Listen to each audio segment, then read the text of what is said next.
Pierre, Jésus a marché sous l'eau. Donc Pierre n'a pas coulé. Jésus n'a pas coulé. Mais on voit que Pierre, au bout d'un moment, a coulé parce qu'il ne s'accrochait pas justement à la foi en Dieu. Okay. Donc on va aller sur... merci Seigneur pour ta grâce. On va aller sur 2 Rois chapitre 5. Naaman, c'était un chef syrien, tu vois, un général. Un chef syrien, un général dans l'armée syrienne de Syrie. Roi de Syrie. Il jouissait de la faveur de son maître et d'une grande considération, car c'était par lui que l'Éternel avait délivré les Syriens. Tu vois? Ok. Mais cet homme fort et vaillant était lépreux. Il était lépreux. Tu vois, il était lépreux. Ok? Or, les Syriens étaient sortis par troupes, tu vois. Et ils avaient amené captive une petite fille, tu vois. Petite fille du pays d'Israël. Donc, une enfant de Dieu, tu vois, qui était du peuple de Dieu, voilà, d'Israël. Qui était au service de la femme de Naaman. Voilà. Et tu vois, malgré la captivité, malgré l'esclavage, bon, la captivité dans laquelle elle était, voilà pourquoi il ne faut pas perdre l'espoir. Malgré tu vois, une petite fille, ouais, comme toi, même jeune, ben oui, parfois tu peux avoir une grâce, même quand tu es jeune, sur toi. Voilà pourquoi soyez attentifs. Parfois, même en tant que parent, tu peux être en train de galérer. Ton fils ou ta petite fille te dit, maman, baisse-toi les bras. Jésus est Seigneur, Jésus est bon, tu vois. Donc même un jeune peut avoir une grâce pour toi. Si, bien sûr, il attache son cœur en Dieu, tu vois. On voit que la petite fille, elle a grandi dans la parole, elle a grandi dans la Torah, chez les Juifs, tu vois. Donc elle avait la parole. Amen. Alléluia. Donc tu vois, elle était esclave, elle était au service de la femme de Naaman, donc du général, qui était l'épouse. Et elle dit à sa maîtresse, malgré la douleur, malgré on l'a... Écoutez, parfois on dit, ouais, on m'a enlevé de ma famille.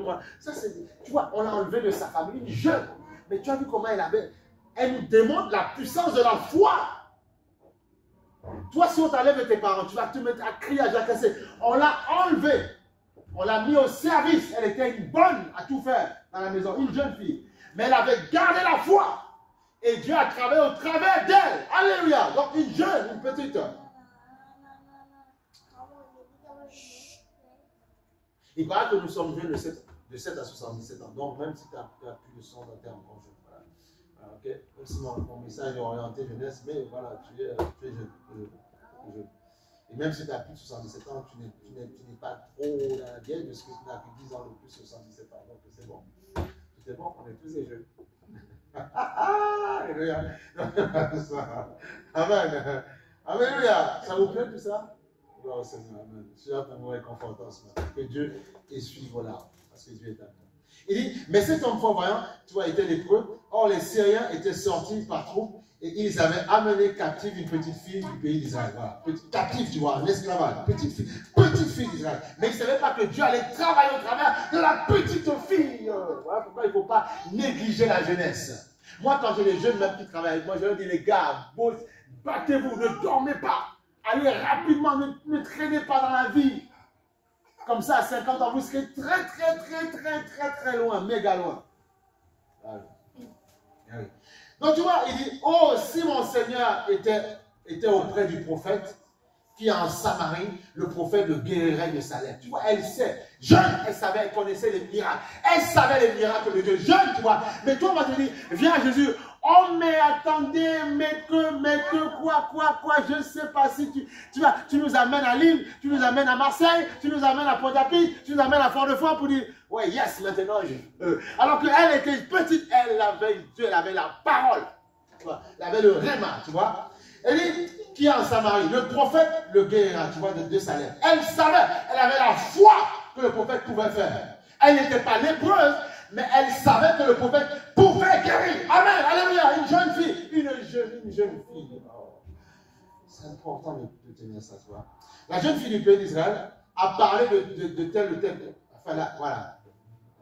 Naaman alla dire à son maître, tu vois. La jeune du pays d'Israël a parlé de telle et telle manière. Et le roi de Syrie dit, va, rends-toi à Samarie, tu vois. Et j'enverrai une lettre au roi d'Israël. Il partit, tu vois, prenant avec lui 10 talents d'argent, 6 000 cilices d'or et 10 vêtements en champ. Tu vois, ils sont allés voir le prophète. Voilà. Bon, je vais vous passer pas mal de choses. Il portait au roi d'Israël la lettre où il était dit maintenant, quand cette lettre te sera parvenue, tu sauras que je t'envoie Naaman, mon serviteur. C'est le roi qui envoie le général qui avait la lettre, afin que tu le guérisses.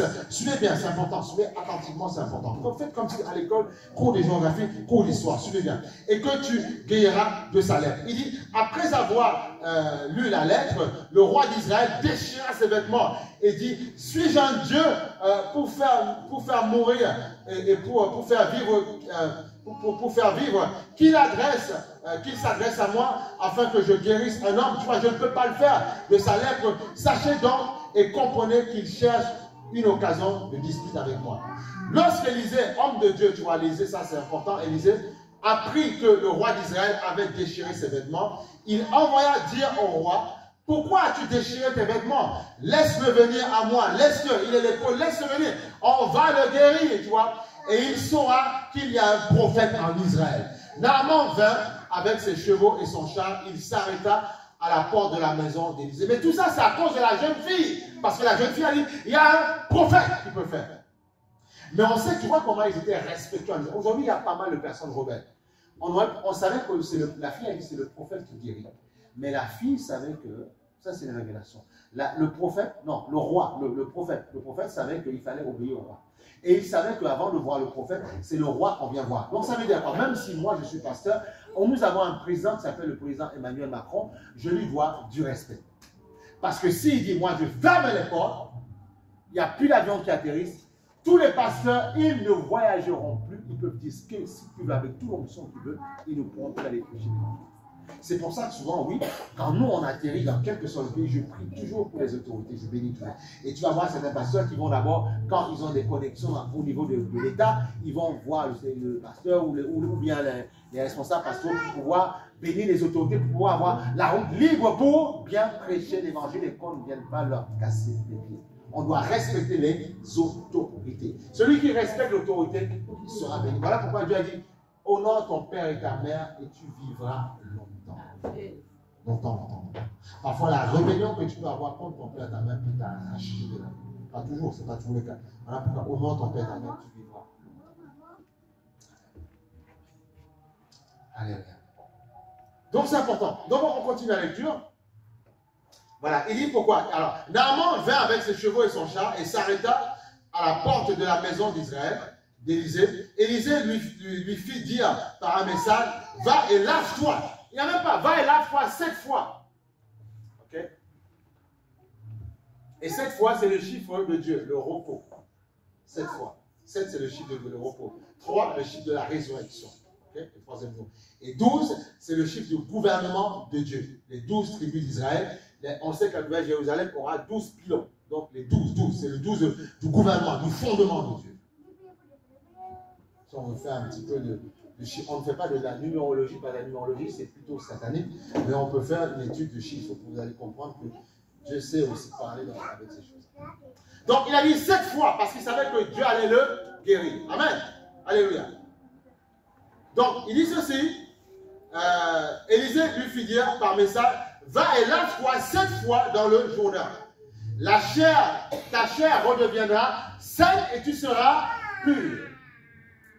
Ça ne veut pas dire que toutes les mers, tous les océans guérissent, non. C'est un symbole par lequel, c'est un acte prophétique. Dieu ne guérit pas toujours comme ça, mais c'est un acte prophétique. Va, lave-toi, le prophète va te laver et ta peau sera saine. Tu te rends compte, la lèpre, parfois pour certains, pour les guérir, on les passe par les comprimés, par toutes sortes de choses, parce qu'il faut purifier de l'intérieur, mais va te laver et tu seras pur. Regarde. À cause d'une fille, parce qu'elle a cru, elle savait, elle a vu le prophète agir. Et Naaman, il dit ceci, Naaman fut irrité, tu vois, il s'en alla en disant, voici, je me disais, il sortira vers moi, il se présentera lui-même, il invoquera le nom de... Parce que les gens, ils aiment le spectacle, non. Parfois, Dieu agit simplement, une petite prière, et Dieu fait grâce, pas besoin de complications. Naaman fut irrité et il s'en alla en disant, voici, je me disais qu'il sortira vers moi, il se présentera lui-même, il invoquera le nom de l'Éternel, son Dieu, et il agira. et il agitera sa main, tu vois, sur la place et guérira le lépreux. Il attendait à voir des miracles, des trucs, une prière forte, on tape, on colle, non, simplement. Parfois, c'est pas toujours comme ça, tu vois.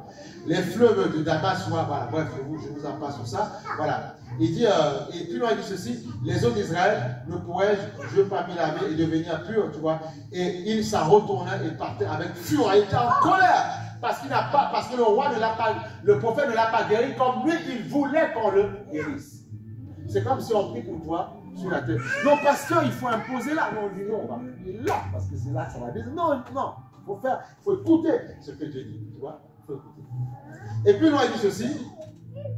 Plus loin, il dit, alors c'est un de ses serviteurs qui, puisqu'il est parti rempli de fureur et d'énervement.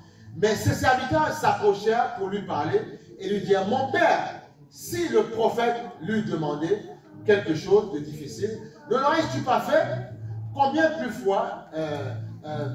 plus dois-tu faire ce qu'il t'a dit? Lave-toi et tu seras pur. Tu vois, lave-toi. C'est pas compliqué. C'est pour ça qu'on dit souvent à certains, mais le baptême, c'est pas quelque chose de compliqué. Non, j'aime Jésus, je l'aime, je plonge. Je pose pas de question. Moi, le jour où j'ai pris mon baptême, on m'a dit, mais t'es sûr que toi tu prends? J'ai dit, moi, je prends mon baptême. Parce que souvent, on m'appelait le raisonneur, tu vois, quand j'étais dans la foi. Le raisonneur. Et oui, mais est-ce que, pourquoi le raisonneur, tu vois? On dit, t'es sûr que toi, je dis, moi, je vais me prendre, mettez-moi à la piscine et je plonge dedans, tu vois? Et voilà, je ne m'ai pas abandonné depuis, tu vois, parce que je n'ai pas calculé, tu vois? Je sortais de ma vie bizarre, oui, mais je n'ai pas calculé, je savais que j'avais besoin de Dieu. Et je savais que je peux tout perdre, c'est pas grave, tant pis, je peux mourir et j'irai de toute façon, j'irai là-bas parmi les gens et c'est pas grave. Et si ma vie s'arrête là, eh bien c'est pas grave, elle s'arrêtera là, tant pis. Mais tu vois, jusque-là, il ne m'a pas fait les feux. J'en ai 51, il ne m'a pas fait les feux. À la vingtaine, tu vois. Plus de 30 ans de vie chrétienne. Sans échec. Parce que mon Dieu m'a soutenu. Ah, c'est ça. Ah oui. Hein? Bientôt pratiquement 30 ans de vie chrétienne. Oui. Tu vois, et je ne suis pas déçu. Je suis bien, je suis heureux. Je suis content dans la joie. Il m'a lavé de mes souillures. Et quand ça ne va pas la manière, je dis, Seigneur, purifie, pardon, bon, allez, dégage de ma tête. Voilà, je te dis. Oui. Quand ça ne va pas la tête, je prends spirituellement, j'aime. Je dis, bon, dégage de ma tête. Et ça dégage, tu vois, il faut être violent.